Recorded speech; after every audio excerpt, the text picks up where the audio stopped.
Welcome everybody to wisetake.com MMA DFS podcast. I'm your host Jeff, aka Wigsplitter. If you're not following me on Twitter, head on over to Twitter and follow me at JEFPO. You can also follow us at wise_take. Saturday night features another solid MMA DFS card, UFC 218, Holloway versus Aldo 2. If you're not already a subscriber, head on over to wisetake.com and check out our premium MMA package. It's only $6.99 per event.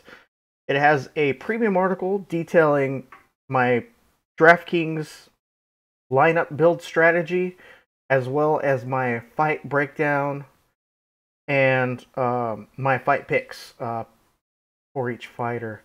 In fact, we are currently running a $29.99 monthly plan. If you sign up for the $29.99 monthly plan, you'll also receive a 7-day free access to all the NBA, NFL, and MMA premium content. That includes premium chat, articles, podcasts, Wise streams. So if for any reason you are not completely satisfied within the 7 days, you can cancel at any time and you will not be charged. Let's move on to the, before we move on to UFC 218, I wanted to go over the previous card, which was UFC Fight Night 122, Bisping versus Gastelum. And this is our website here, wisetake.com. This is the premium article that you'll have access to. I went 7-5 on my picks. I was not expecting Yan and Wu to not show up against Gina Masny. Masny just completely dominated her. Same thing with Barak Kandari. Yadong Song is only 19 years old. I thought he was going to employ his wrestling a little more with his takedowns and slams. Didn't happen. He pretty much got dominated on the feet.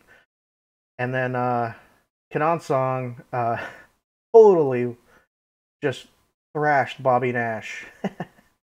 And then Alex Garcia dominated Muslim Salikov. And pretty much everything else was par for the course on who I picked. So in the premium article, as you can see, we have fades, GPP flyers, cash GPP value plays, GPP plays, and cash locks.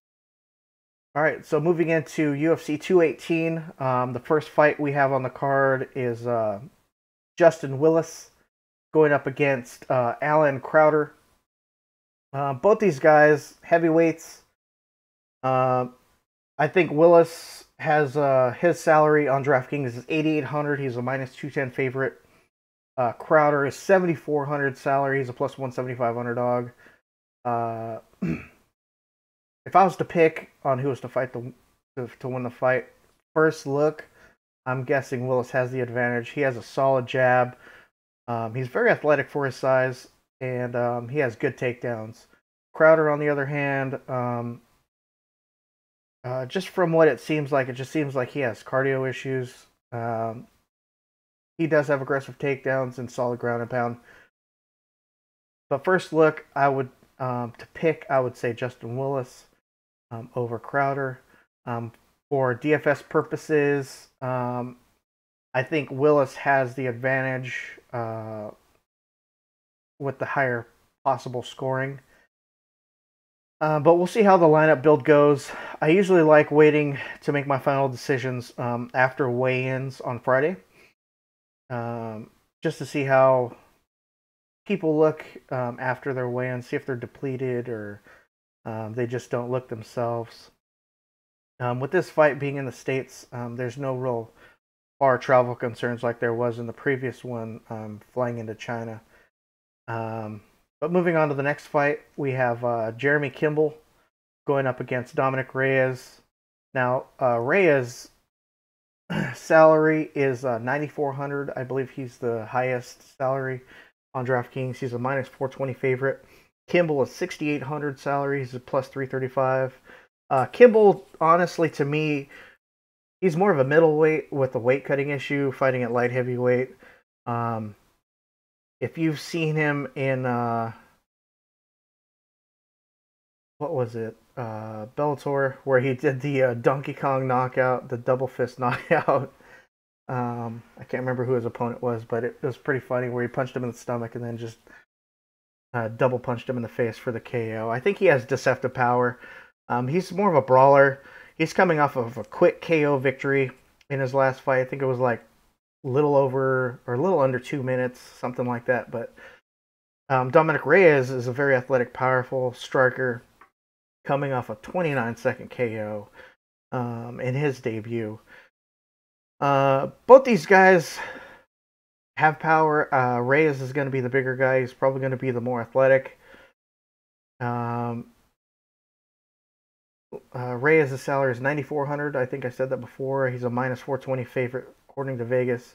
Kimball, $6,800 salary is a plus 335. First look, I would have to give the nod to Dominic Reyes. But we'll look into that more as the week goes on. Moving on to the next fight, we have Sabah Homasi going up against Abdul Razak Al Hassan. Homasi is coming back from a 1-year layoff, currently on a 2-fight losing skid. He's got decent grappling. He's willing to stand and bang, but I don't think he's going to want to do that against Al Hassan. Hassan has solid power. It seems like every punch he throws, it's for the knockout. I mean, he puts everything into it, and he's looking to take the other guy's head off. Homasi's salary on DraftKings is $7,200. He's a plus 200 underdog. Going up against Al Hassan, $9,000 salary. He's a minus 240 favorite. First look, I'd have to say Al Hassan could come out victorious, but I want to look more into it. Both these guys have very solid striking output, so it could go either way. But I mean, first look, I think I'd have to give the nod to Al Hassan. Roster build wise, I don't really make decisions, like I said, until after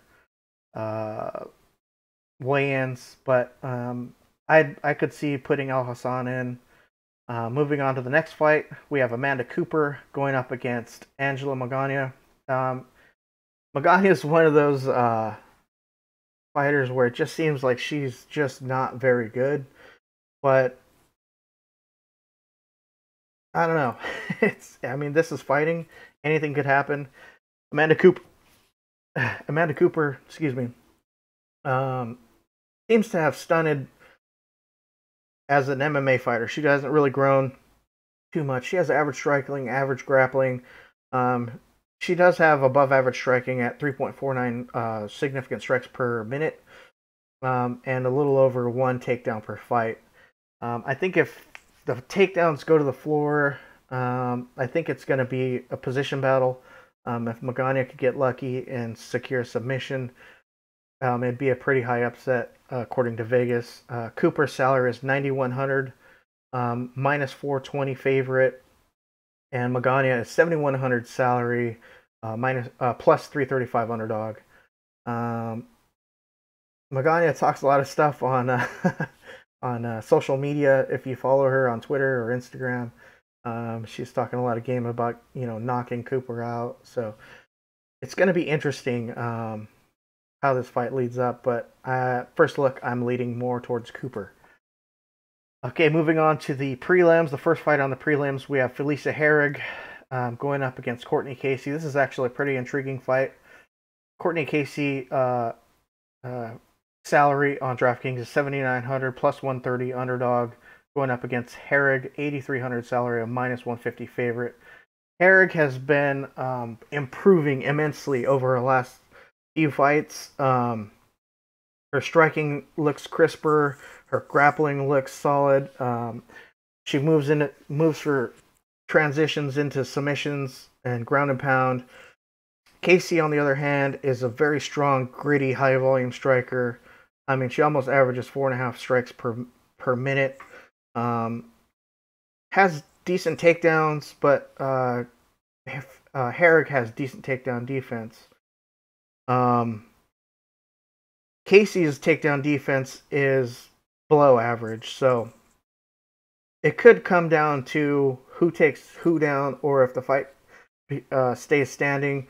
I'd have to lean a little more towards Courtney Casey, but first look, I have Herrig in this one.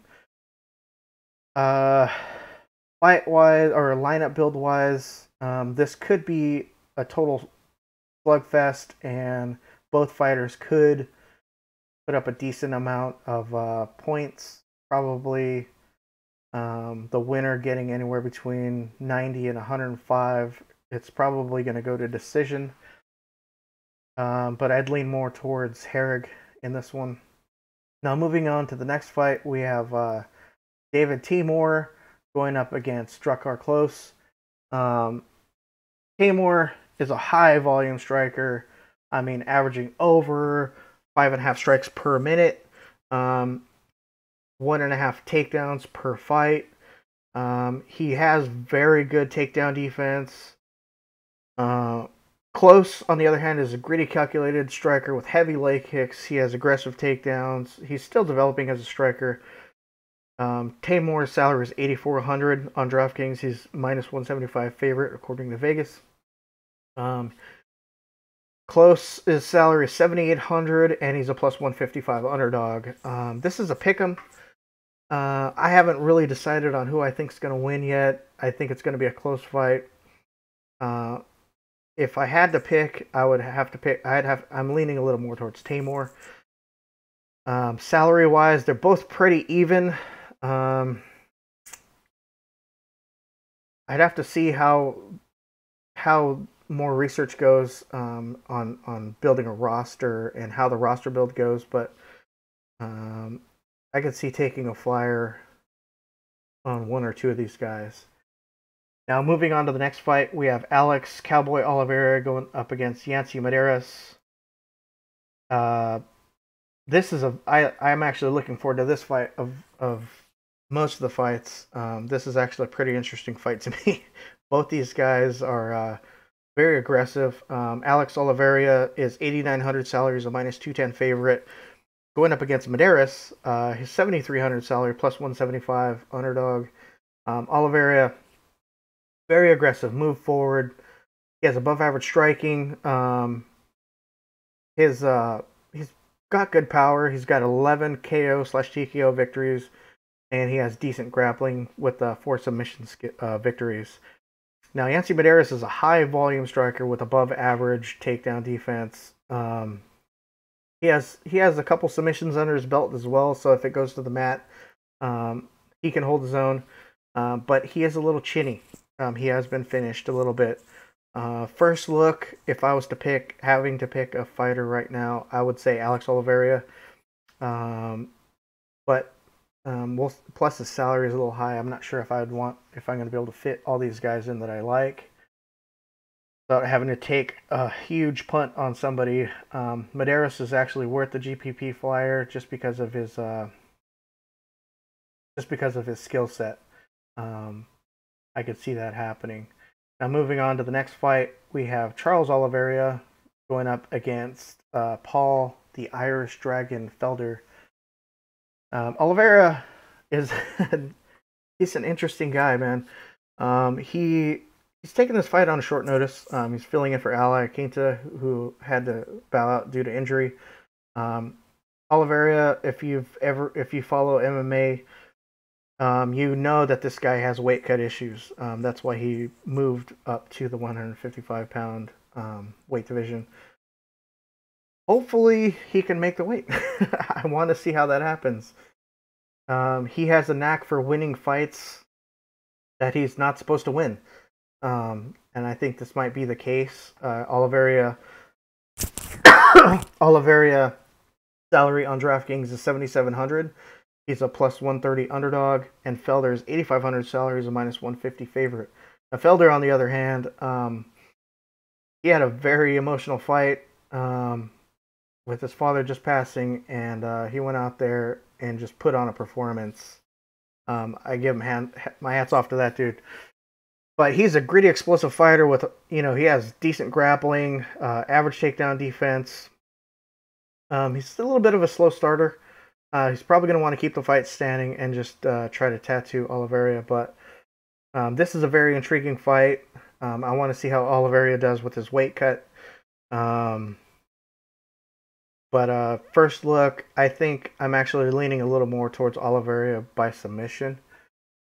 But I want to see how it goes. Okay, now moving on to the first fight on the main card. We have Michelle Waterson going up against Tecia Torres. Tecia Torres, salary 8,600. She's a minus 170 favorite. Going up against Michelle, the Karate Hottie Waterson. 7,600 salary, plus 150 underdog. Tecia, the tiny tornado. she's a very technical, gritty fighter. She has cardio for days. I mean, she can just go and go and go. Very strong ground and pound. She has average takedowns. Michelle Waterson has she's the karate hottie. She has judo throws. I don't see her looking to go to the ground against Tecia Torres. I think this probably stays standing. I mean, actually, it could go either way. But Torres is a high volume striker, and Michelle Waterson uses her karate to gauge distance and to try to set up her takedowns. First look, I mean, I'd have to give the nod. I mean, it's close to a pick'em. Waterson hasn't necessarily looked all impressive in her fights, and it seems like Torres is evolving as a fighter, and she's gone through some decent tests in her early career. So I can see Torres edging out a decision victory here in this one. Salary-wise, 8,600 for Torres and Waterson 7,600. I could see this as a pretty good. I think Torres can have enough output to have a solid scoring for your lineup. Moving on to the next fight. You would think that this was a co-main event, but it's not. Eddie Alvarez at $7,500 on DraftKings, plus 160 underdog, going up against Justin Gaethje, 8,700 salary, minus 185 favorite. Now, these are two former champions from other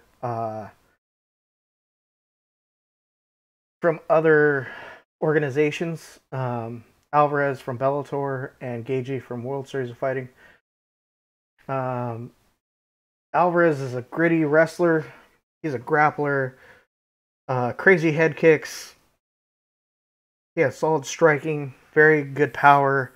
Gaethje is just tough as nails, man. This guy is willing to stand and bang. If you watch that Michael Johnson fight, I mean, he just hung in the pocket and they just traded punches for 3 rounds until he was able to just land that one shot that took Johnson out. I mean, that was a pretty solid fight. First look, I'd have to say Justin Gaethje has this one. I think he probably gets a second round KO.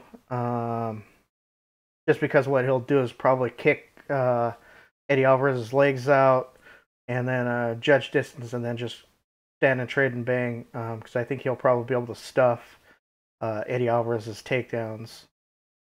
But Eddie Alvarez's game, but he is a little chinny, so I'm leaning a little more towards Justin Gaethje. Moving on to the next fight, we have Henry Cejudo versus Sergio Pettis. Cejudo, ever since his loss to Demetrius Johnson, I mean, everybody loses against that guy, but he's actually improved his MMA game. It seems like he's evolving as a fighter. I wasn't necessarily impressed with him initially.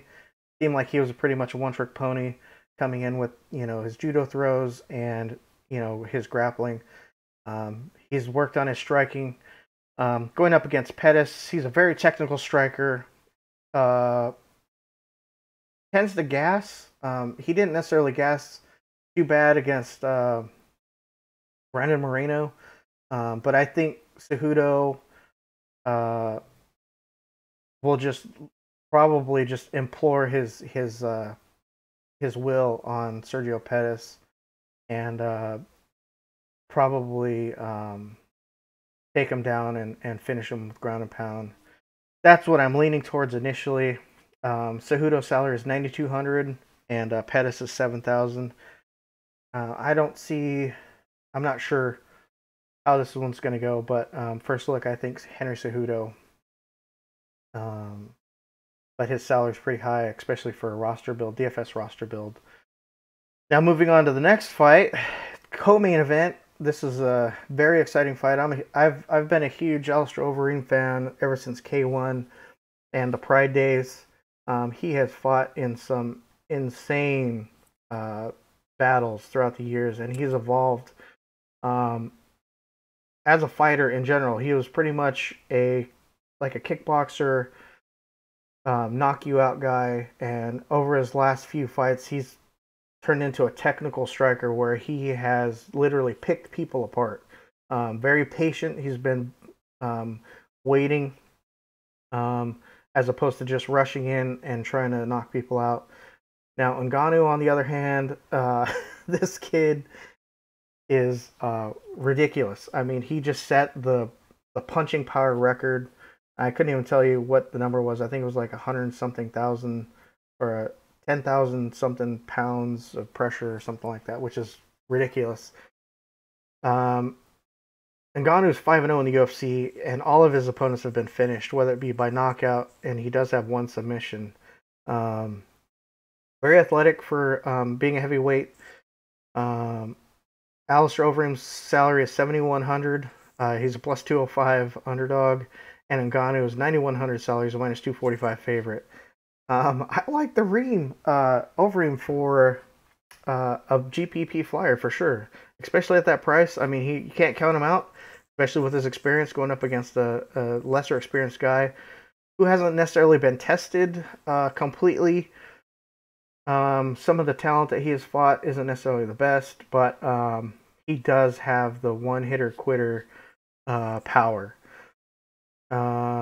First look, I'm leaning towards Ngannou, but honestly, I've flip-flopped a couple times already on this one. I want to see with a little more research throughout the week and see how the line movement goes to see how I'm going to decide on this one. But I mean, what you could do is you could always use Overeem as in one lineup and Ngannou or in the other. And then it's just gonna, if you use Ngannou, it's gonna handicap your line because that's it's a higher salary at 9,100. This might even be worth. I don't see this one going the distance, so depending on who you pick, it could end early or it could end before the third round. Moving on to the main event, we have Max Holloway versus Jose Aldo 2. Holloway is, ever since his loss to McGregor, he has done nothing but win. This guy is a very flashy, fluid striker. He picks his opponents apart just with nonstop pressure. I mean, he punches in bunches. He has solid grappling. He has above average takedown defense. Jose Aldo is another former champion, very dynamic striker with wicked leg kicks and tremendous power. If Holloway can check those leg kicks, this could be something pretty crazy. I like first look. I'm leaning more towards Holloway just because, for one, he's the champ, and two, it just seems like he's evolving as a fighter, and it's pretty insane to say that he's evolving after 11 wins. I mean, he just keeps getting better and better. So I'm leaning a little more towards Holloway. You're going to have to pick one of these higher priced guys and then build your lineup around that. But you're going to have to make a stand and stick with it. Be diligent. Don't waver. But first look, I like Holloway. 9,300 salary, 310 favorite. Aldo 6,900 plus 255. I could see doing a Holloway or Aldo Ngannou line, and then maybe trying to fit a Holloway Overeem line in as as a opposite of each other. But that is my first look preview of UFC 218. If you, I would like to thank you guys all for watching. Smash that like button, hit the subscribe button if you're listening to us on Podbean. Subscribe to us. If you're on iTunes, leave us that 5-star review. It helps us climb the charts. As always, have fun out there, make that money, and be safe.